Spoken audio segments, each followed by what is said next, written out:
Sr. Presidente, queria também cumprimentar o Sr. Professor André Lamas Leite, agradecer-lhe a sua exposição, a forma como a fez e a forma como a procurou fundamentar, e vou então, não me compete e não nos compete aqui, naturalmente, questionar as suas razões de ciência, compete sim pôr dúvidas, questões que se nos assaltam, sobretudo por discordarmos delas. Na medida em que discordemos, porque podemos naturalmente ouvi-lo e concordar com aquilo que disse.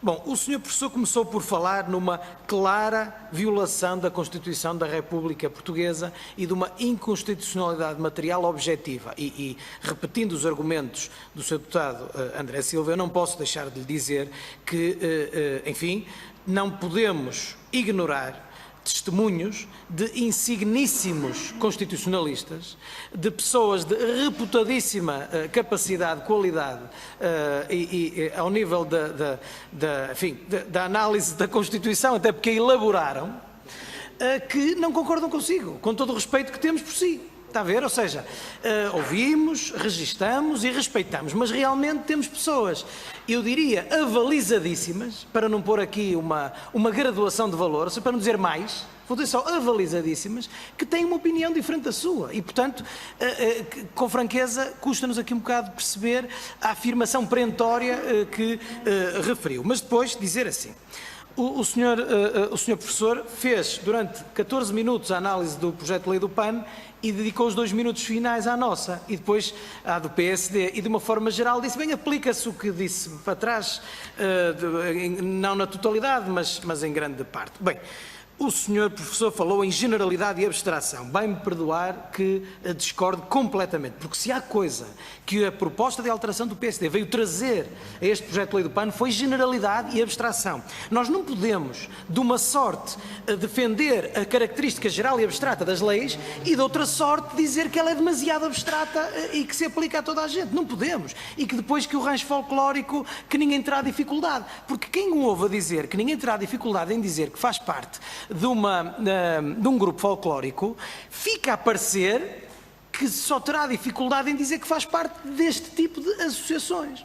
E depois diz o senhor professor também que está o projeto de lei pejado de conceitos indeterminados. Tem toda a razão, e precisamente por isso é que nós, na nossa proposta de alteração, retiramos toda a abstração e toda a indeterminação e pusemos para todas as associações. Agora, nós temos que saber, nós temos que ter um caminho, nós não podemos dizer, ora bem, isto é geral e abstrato, mas é demasiado geral e abstrato. Isto tem conceitos indeterminados e quando os procuramos determinar, dizemos que são demasiado determinados. Ou seja, não se ter uma lei persecutória, ter uma lei que é geral e abstrata, e não encarreirar por conceitos indeterminados, subscrevo totalmente aquilo que disse, como associações discretas ou associações secretas, que, como disse várias vezes em várias das intervenções que fiz em nome do PSD, não sabemos o que são. E por não sabermos o que são, pusemos todas as associações. Porque assim nós não temos sequer que tecer ou exercer juízos de valor sobre a característica e a natureza das associações, se reúnem secretamente ou não. Não temos nada nem que saber, nem muito menos que censurar, porque não é nada connosco, não é nada com a República, não é nada com a Assembleia da República e não é nada com os titulares dos altos cargos públicos e cargos políticos.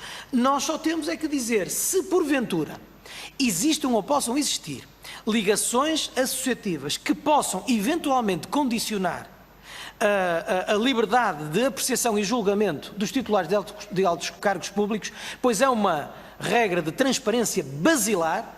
Custa-me ouvi-lo dizer que nada vem adiantar aos objetivos da transparência, custa-me mesmo, mas é basilar percebermos quais são. E dou um exemplo que foi dado pelo Dr. António Lobo Xavier na análise desta situação, quando disse que as ligações a clubes desportivos às vezes são maiores do que estas. Pois eu não sei se são maiores, nem temos que saber.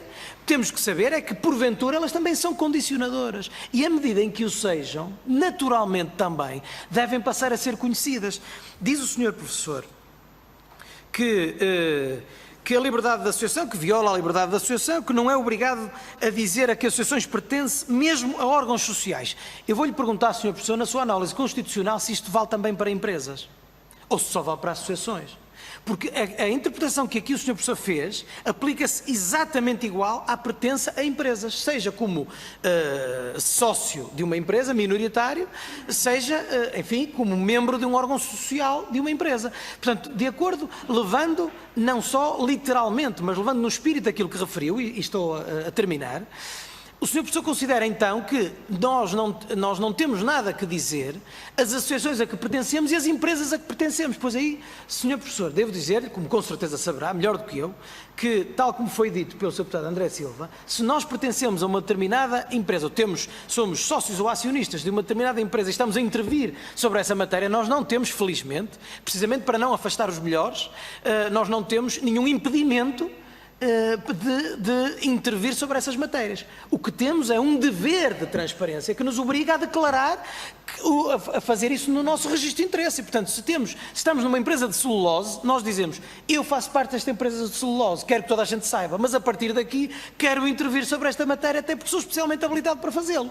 E, portanto, com quantas pessoas saibam qual é o meu registro de interesses, portanto, que eu sou interessado diretamente ou potencialmente naquela matéria, eu intervenho. E eu devo dizer-lhe que não sou ninguém, nem nenhum de nós é, para considerar que a pessoa que intervém numa área na qual tem investimentos, está a fazê-lo em defesa dos seus investimentos. De forma nenhuma. Isso sim era um manto de suspeição sobre todos. Para não haver esse manto de suspeição, põe-se um véu alvo, que é um véu de transparência, que no fundo, que as pessoas revelam. Termino mesmo, Sr. Presidente, agradecendo-lhe, dizendo o seguinte. Disse o Sr. Professor como se iria operacionalizar a fiscalização. Perguntou. Mas 2 minutos à frente referiu-se ao artigo 18 do incumprimento das obrigações declarativas, dizendo que havia uma falta de proporcionalidade neste próprio artigo 18, que já está em vigor, como sabemos, e tranquilamente. A resposta que lhe daria é que a fiscalização é aquela que já existe. Não é preciso nenhuma fiscalização, não vamos andar atrás de ninguém. As pessoas hoje em dia têm obrigações declarativas no seu registro de interesses, que se incumprirem, está lá o artigo 18 para se lhes aplicar e continuará a estar. Por isso é que estes projetos não têm nenhuma alteração nesse particular. Terminando mesmo, a expressão assim, excessivo voyeurismo, eu pergunto-lhe como classifica a circunstância de eu e qualquer magistrado judicial do Ministério Público, qualquer deputado, qualquer titular de alto cargo público ou cargo político já ter que dar as suas contas bancárias, o número das contas bancárias, o conteúdo, ainda que modesto, como é o meu caso, das contas bancárias, a quem deve dinheiro, o seu passivo, o seu ativo, ou seja, tudo aquilo que, peço desculpa de considerar isto um bocadinho mais intrusivo do que as associações, que não faço parte de duas, faço parte, já disse, pai de 40, não sei, vou ter que ver quais são, porque posso incumprir, mas considero isso muito mais intrusivo. Como é que o Sr. Presidente, na sua classificação de voyeurismo, considera já hoje pacificamente termos que fazer todas estas declarações? E terminei. Muito obrigado, Sr. Presidente. Muito obrigado também.